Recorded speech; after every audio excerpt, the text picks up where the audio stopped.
বিসমিল্লাহিররহমানিররহিম। আসসালামু আলাইকুম ওয়া রাহমাতুল্লাহি ওয়া বারাকাতুহু। আমাদের আজকের আলোচনার বিষয়বস্তু হলো basics of infection prevention and control. এতে থাকবে standard precautions and additional precautions.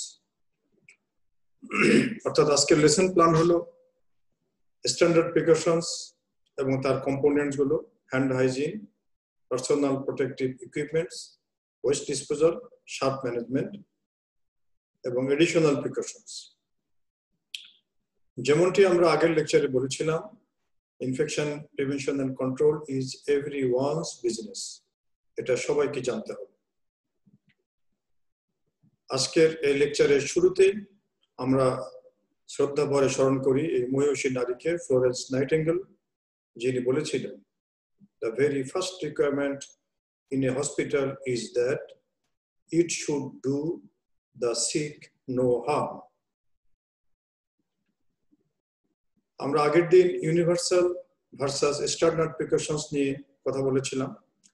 Standard precautions হলো যে সমস্ত precautions to be taken all time for all patients, and the components are hand hygiene, barrier precaution, safe disposal of hospital waste, sharp precaution, disinfection, management of spillage and injuries, last of all respiratory hygiene or cough etiquette.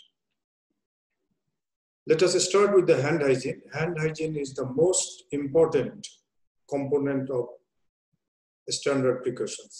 Hand hygiene saves lives. There is another poster. Let's give everyone a clean hand.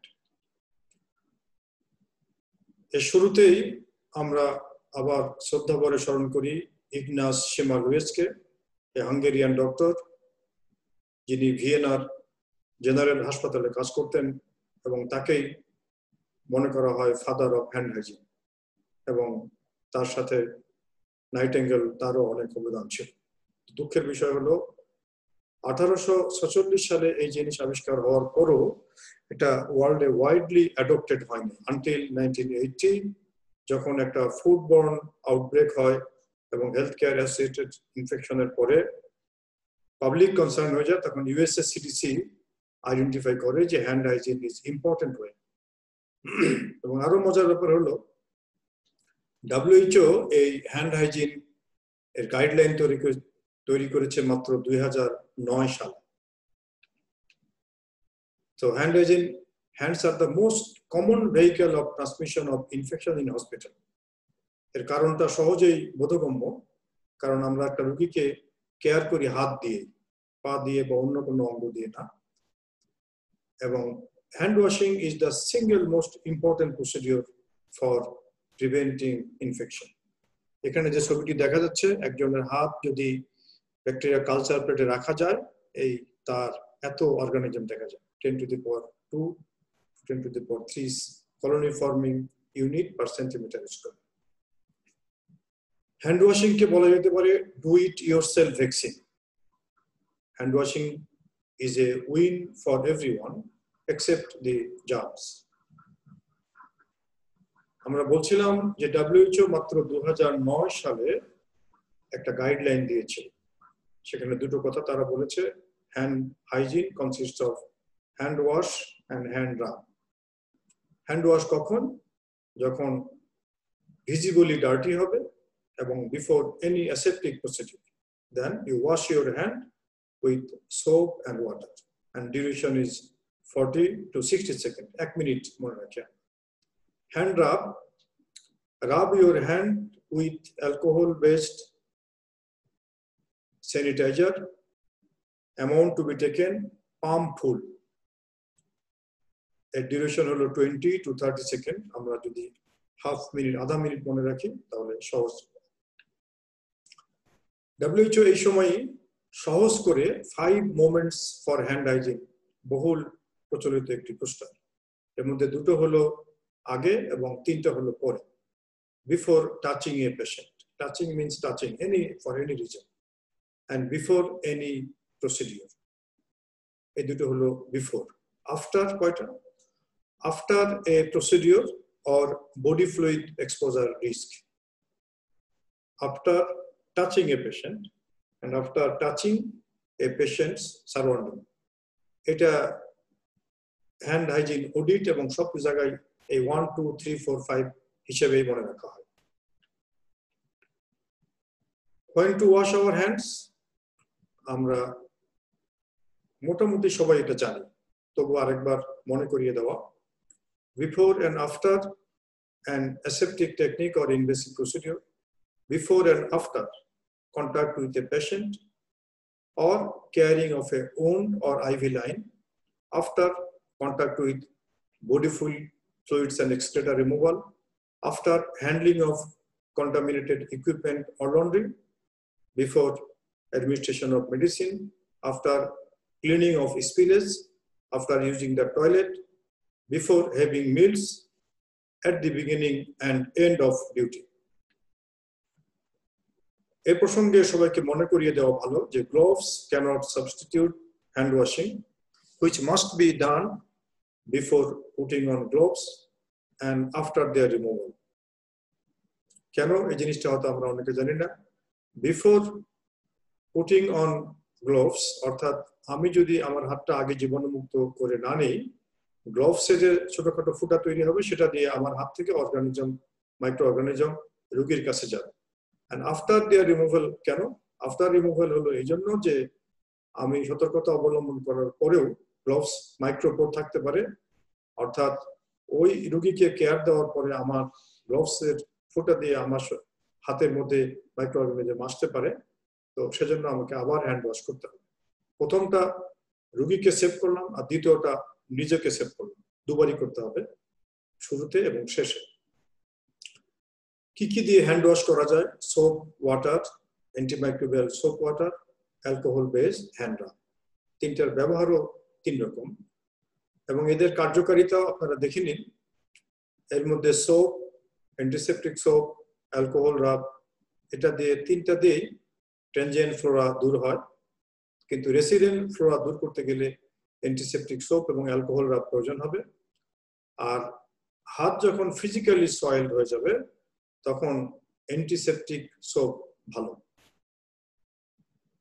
Routine use in clinical area soap এবং alcohol Rab is enough, কিন্তু pre operative hand প্রিপারেশনে soap শুধু enough না, antiseptic soap এবং alcohol রাব enough. Before any invasive procedure এটাও ওই surgical মতো। Use of alcohol-based hand rub or gel to decontaminate physically clean hands and as a pre-operative hand preparation. Or liquid soap কখন? When hand is visibly dirty or contaminated with organic material. Antiseptic soap for surgical and invasive procedure, তিনটা, to remove transient and resident fluid. Parts of the hand missing during hand washing, এইসব জায়গাগুলোতে বেশিরভাগ হয়। এই জন্যই WHO hand washing এর জন্য অনেকগুলো স্টেপ দিয়েছে। এখন আমাদের এই স্টেপগুলো মোটামুটি সবাই আমরা জানি, তবু এই ছবিটা আমরা দেখে নিই, কিন্তু এটা প্র্যাকটিক্যালি প্র্যাকটিস করতে হয় এবং ডিউরেশনটাও আমাদের মনে রাখতে হবে, 40 থেকে 60 সেকেন্ড। খুব তাড়াহুড়ো করলে এটা হবে না।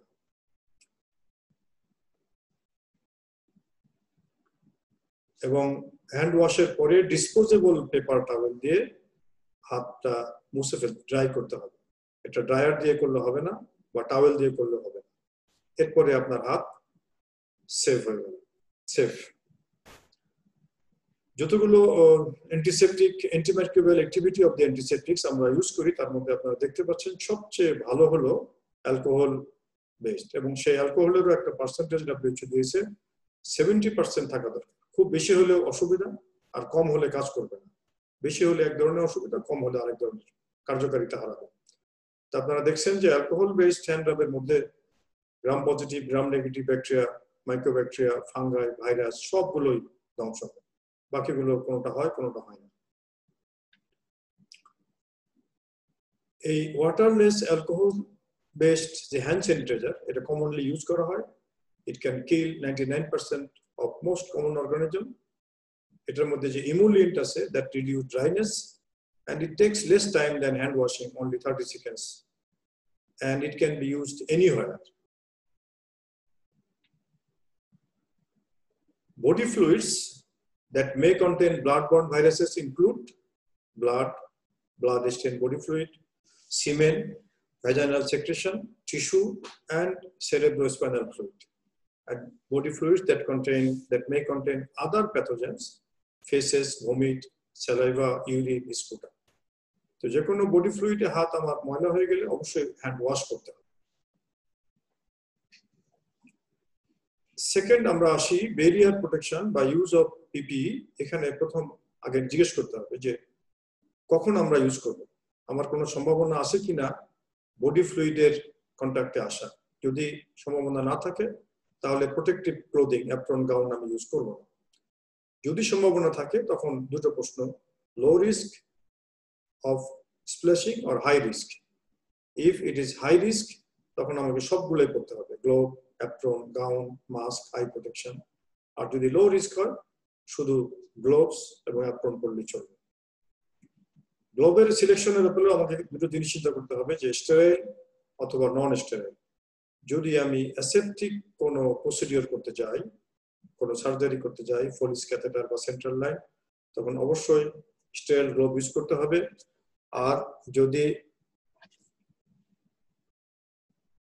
আমি contact with body fluid, mucus membrane বা কোনো ইকুইপমেন্ট যেটা ময়লা হয়ে গেছে বা এনভায়রনমেন্ট ক্লিন করতে চাই, মেডিকেল ওয়েস্ট, তখন আমাকে নন স্টেরাইল গ্লোভস ইউজ করতে হবে। গ্লোভস গুলো বিভিন্ন রকম ম্যাটেরিয়াল দিয়ে তৈরি, এই গ্লোভস দিয়েও একদিন একটা ক্লাস হবে। কাভার গ্রাফ, এখানে গাউন আছে, অ্যাপ্রন আছে, ল্যাবকোট আছে এবং হুডি আলা আমরা দেখেছি অনেক কিছু।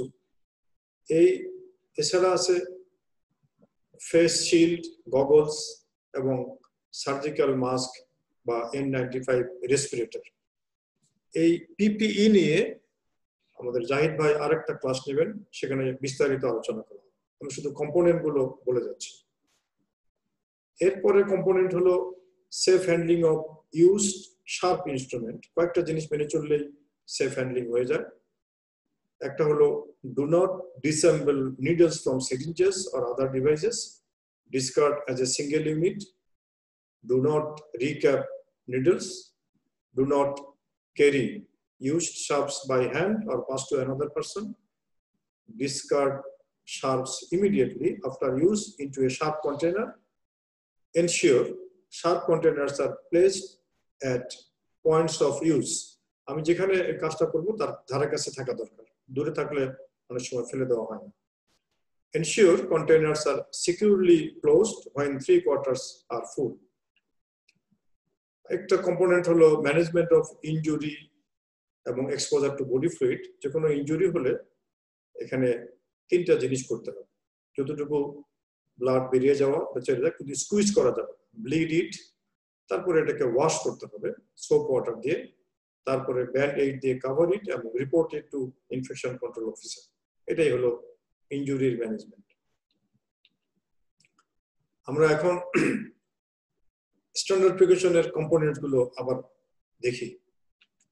প্রথম very important হলো hand hygiene, and we must remember 5 moments of WHO moments of hand hygiene, 2 before and 3 after. Second, we should wear gloves কখন? Before touching body fluids, mucous membrane, non-intact skin, and we change gloves between the patients. বাংলাদেশে এখন এটা নিয়ে বিরাট সমস্যা যে এত gloves পাওয়া যাবে কোথায়। এর জন্য কম্প্রোমাইজড একটা থিওরি হয়েছে যে যদি চেঞ্জ না করা হয়, গ্লোভস এর উপরেই হ্যান্ড স্যানিটাইজার দিয়ে সেটাকে একটা কম্প্রোমাইজ থিওরি ইউজ করা যাবে, আরেকজন রোগীকে দেখা যাবে। Use of disposable needle and syringes, use single dose medication vial, and no recapping, bending or breaking off needles. এগুলোর দ্বারা sharp safe disposal of sharps এটা হয়। Use of PPE in clinical procedure, এই পিপিই নিয়ে একটা class নেওয়া হবে আলাদা। রেসপিরেটরি হাইজিন আর কাফ এটিকেট, এটা আমরা মোটামুটি এখন সবাই শিখে গেছি। Last of all safe disposal of hospital waste, এটা আরেকটা ক্লাস হবে, safe disposal of hospital West. এই সব কথা শেষ কথা হলো এই যে this things to be used at all times for all patient care.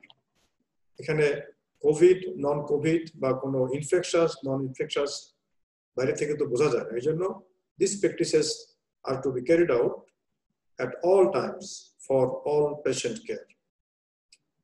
ছবির সাহায্যেও আমরা স্ট্যান্ডার্ড প্রিকশনের এটা দেখতে পাচ্ছি। এখন আমরা আসি special precautions or isolation based precautions. এর আরেকটা নাম হলো ট্রান্সমিশন বেসড প্রিকশন, বিকজ 3 ধরনের ট্রান্সমিশনে 3 আলাদা আলাদা প্রিকশন নিতে হয়। এই আইসোলেশন প্রিকশন গুলো 3 ভাগে ভাগ করা যায়: contact precaution, droplet precaution, airborne precaution. আর ইমিউনো কম্প্রোমাইজড বা কম্প্রোমাইজড হোস্টের জন্য আরেকটা আছে, সেটাকে প্রোটেক্টিভ প্রিকশন বলে, সেখানে পজিটিভ প্রেশার লাগে, আর সবগুলোতে নেগেটিভ। কন্টাক্ট প্রিকশনে কোনো নেগেটিভ পজিটিভ কোনোটাই লাগে না। আমরা এখানে আবার দেখছি contact precaution, droplet precaution and airborne. Contact precaution প্রয়োজন হয় ডায়রিয়া এবং স্কিন লিশনস এর ক্ষেত্রে। Droplet precaution acute respiratory infection, undiagnosed or meningitis, অথবা যদি স্কিন র্যাশ থাকে। এয়ারবর্ন প্রিকশন যেখানে এয়ারবর্ন রুটে কোনো কিছু ট্রান্সমিট হয়, যেমন মাইক্রোব্যাকটেরিয়াম, টিউবারকুলোসিস। এখানে দেখেন দুটো সাইন দেওয়া আছে, contact plus precaution, that means standard precaution and in addition to standard precaution contact precaution হলো। একটা স্টপ সাইন দেওয়া আছে, কেউ আসার আগে তাকে বলা হবে যে please report to staff before entering, এবং সবগুলো প্রিকশনেরই 1 নম্বর হলো clean hands before entering and when leaving room. Wash hands with soap and water prefer, যদি না হয় তাহলে হ্যান্ড রাব করলে হবে। এরপরে তাকে কন্টাক্ট প্রিকশনে বেশি গুরুত্ব দেওয়া হয় তার গাউন, গ্লোভস এগুলোর উপরে, কারণ এগুলো দিয়েই তাকে প্রোটেক্টেড হবে। ড্রপলেট প্রিকশনের ক্ষেত্রে হ্যান্ড হাইজিন তো রয়েছেই, তারপরে বেশি গুরুত্ব দেওয়া হবে mask, face shield, I shield এগুলোর উপরে। এবং আরো একটি বিষয় এখানে বিবেচনা করতে হবে, সেটা হলো সোশ্যাল ডিস্টেন্সিং। আগে যেটা 3 ফিট ছিল, এখন এটা বোধহয় 6 ফিট হয়ে গেছে। ড্রপলেট সম্পর্কে আমাদের একটু জানা দরকার। অনেকে আমরা মনে করি ড্রপলেট শুধু হাঁচি কাশির মধ্যেই সময় ড্রপলেট হয়, তা না। টকিং এর সময়ও ড্রপলেট হয়, কিন্তু পরিমাণে কম। Droplets can remain suspended in the air for hours. Droplet প্রিকশনের জন্য অবশ্যই এখানে একটি ভুল আছে, শুধু নার্স পড়েছে, নার্সেরও পড়তে হবে আর রোগীরও পড়তে হবে সার্জিক্যাল মাস্ক, এবং অবশ্যই দূরত্ব মেনটেন করতে হবে, তাহলেই রক্ষা পাওয়া যাবে। N95 রেসপিরেটর নিয়ে আলাদা ক্লাস হবে, এটা নিয়ে আমি বিস্তারিত আলোচনা করতে চাই না, তবে ফিট টেস্ট এবং ফিট চেক এগুলো আপনি জানতে হবে, এবং N95 সেগুলো করার পরেও সুন্দর মতো ব্যবহার করতে হবে, নইলে এটা কাজ হবে।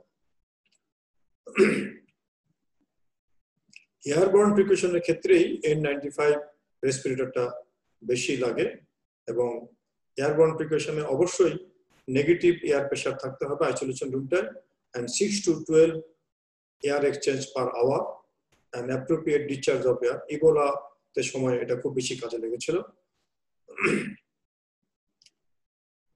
চতুর্থ ধরনের যে আইসোলেশন, সেটা হলো ফর কম্প্রোমাইজড পেশেন্ট। এখানে উল্টোটা, it is design to protect patients from infection, অর্থাৎ বাইরে থেকে যাতে কোনো কিছু সেই পেশেন্টের রুমে ঢুকতে না পারে।